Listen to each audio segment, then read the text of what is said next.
Le Brésil a un problème. Il compte plus de grands criminels que ne peuvent en accueillir ces prisons.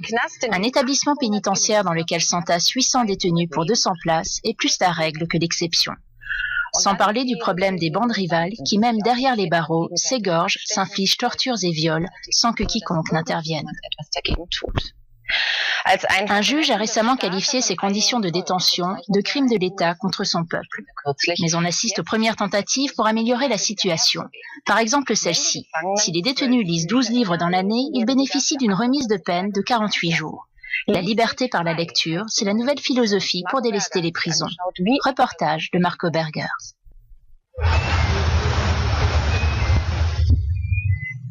Dans la prison de haute sécurité de Catanduvas, les plus grands criminels brésiliens peuvent approcher la rédemption. Non plus en se tournant vers Dieu, mais en se consacrant à la littérature. Grâce au programme Le Salut par la lecture, un livre lu donne droit à 4 jours de remise de peine. Condamné à 98 ans de prison pour kidnapping et meurtre, Carlos Lobo doit purger une peine de 30 ans. L'État lui a fait grâce du reste. La lecture est pour lui une libération intérieure. La possibilité aussi de comparer sa vie à celle des héros de romans, comme Raskolnikov dans Crime et Châtiment de Dostoïevski. Sa conscience était sa prison. Il en souffrait tellement qu'il s'est dénoncé. Je suis exactement passé par là. Malheureusement, ou plutôt heureusement, ma conscience est aussi devenue ma prison. Anderson de Souza est là depuis 10 ans, pour vol et délinquance en groupe. À Catanduvas, les détenus passent 18 heures par jour dans leur cellule individuelle.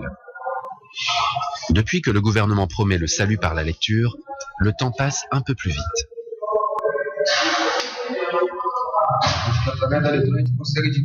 La lecture m'aide à accumuler des connaissances. Et en prison, le temps ne manque pas. C'est très bien et c'est totalement nouveau comme expérience, même si je n'ai pas le choix. J'aime beaucoup les trilogies. Elles m'obligent à être patient. Ça aussi, c'est nouveau. Et puis, la littérature stimule mon imagination. Elle me change les idées. Pas facile de donner une nouvelle volonté de vivre dans des conditions de vie aussi hostiles. Les contrôles sont incessants. Les cellules sont fouillées de fond en comble. Condamné pour crime crapuleux, Luciano de Freitas voit d'abord dans la lecture la possibilité de bénéficier d'un maximum de jours de remise de peine. Bien sûr que la littérature élargit ton horizon, mais c'est surtout la souffrance qui te change. Après 10 ans de prison, tu n'es plus le même homme.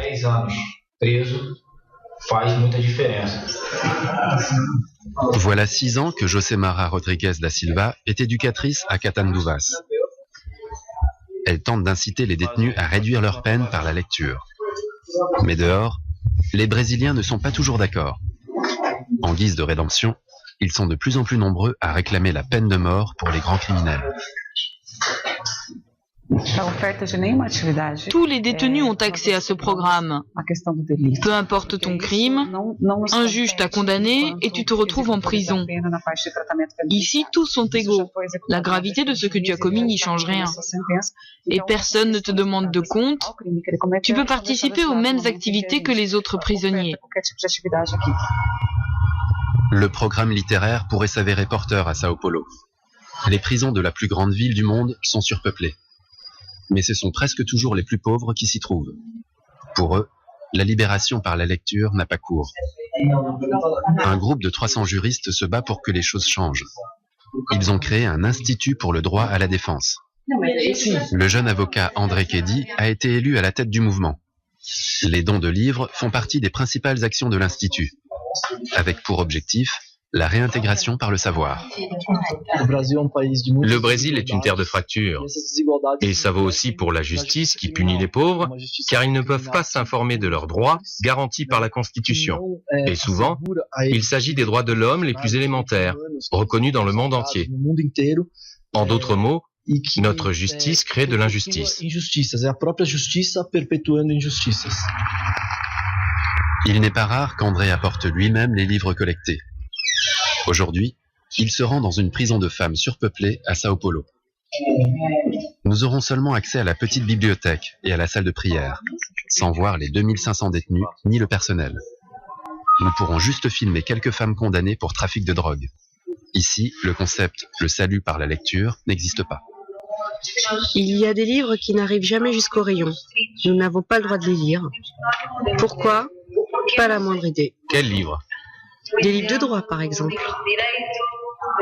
Vous ne pouvez pas lire de livres de droit? Non, interdit. Il n'y a que des romans à l'eau de rose, de l'ésotérisme ou de la science-fiction. Rien qui te permette d'avancer.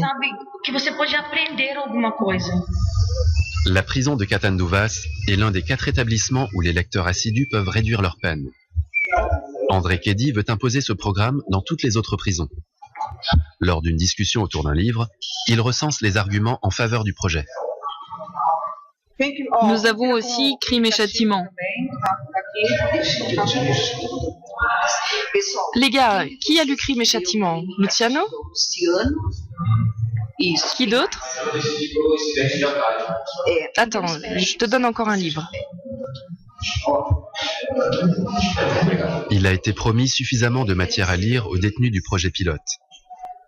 Mais pour l'heure, des 20 exemplaires prévus par titre, seule une poignée est arrivée. Le projet Le Salut par la lecture est en place depuis 1 an et demi et nous n'avons reçu que 8 livres. Je demande donc au directeur de la prison de nous donner plus de lecture. 8 livres en 18 mois, c'est trop peu. Après la lecture vient l'examen. Pour réduire sa peine, il faut prouver que l'on a compris le livre.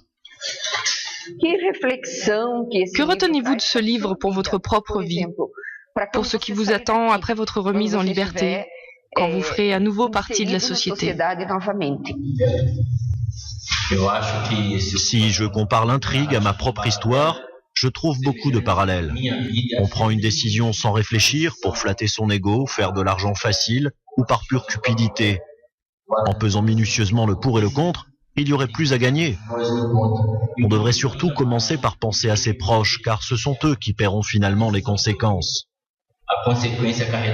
J'ai fait des conneries. Je suis un bon à rien, un voleur, un dealer. Et c'est ma famille qui en souffre. Après l'analyse de texte, éducateurs et détenus sont séparés. Le règlement interdit le contact dans les cellules. C'est aussi valable pour la discussion autour des livres. Et pourtant, plus de pédagogie pourrait faire chuter le taux de récidive. Tous ceux avec qui nous avons parlé ne sont pas allés longtemps à l'école. À l'extérieur, ils n'avaient guère accès aux livres. Alors qu'ici, oui. Et ça enrichit leur vie. Bien sûr, ils pensent toujours à la libération anticipée. Mais il est évident que la lecture est pour eux un soutien. Elle leur donne l'impression qu'ils pourront quand même faire quelque chose de leur vie. José Mara donne 4 semaines aux prisonniers pour lire un ouvrage philosophique, scientifique ou un classique de la littérature. Ensuite, les prisonniers doivent prouver dans une rédaction qu'ils ont bel et bien réfléchi au livre lu. Avec la littérature, les prisonniers gardent contact avec l'extérieur. Et puis, ils élargissent leur horizon, ce qui se ressent grandement dans leur comportement en détention. L'impact est vraiment de taille. Carlos a déjà lu 8 livres et réduit ainsi sa peine d'1 mois. Il pourra encore soustraire 2 ans aux 15 ans qui lui restent. Il lui suffira d'étudier 182 ouvrages et la lecture lui a donné une idée. J'aimerais bien écrire un livre sur ma vie. Je pourrais empêcher beaucoup de gens de faire des erreurs. Ils n'auraient qu'à lire mon livre. Carlos continue de lire assidûment, tout en espérant une grâce présidentielle. Cette forme de rédemption est une tradition au Brésil, et elle a toujours lieu peu avant Noël.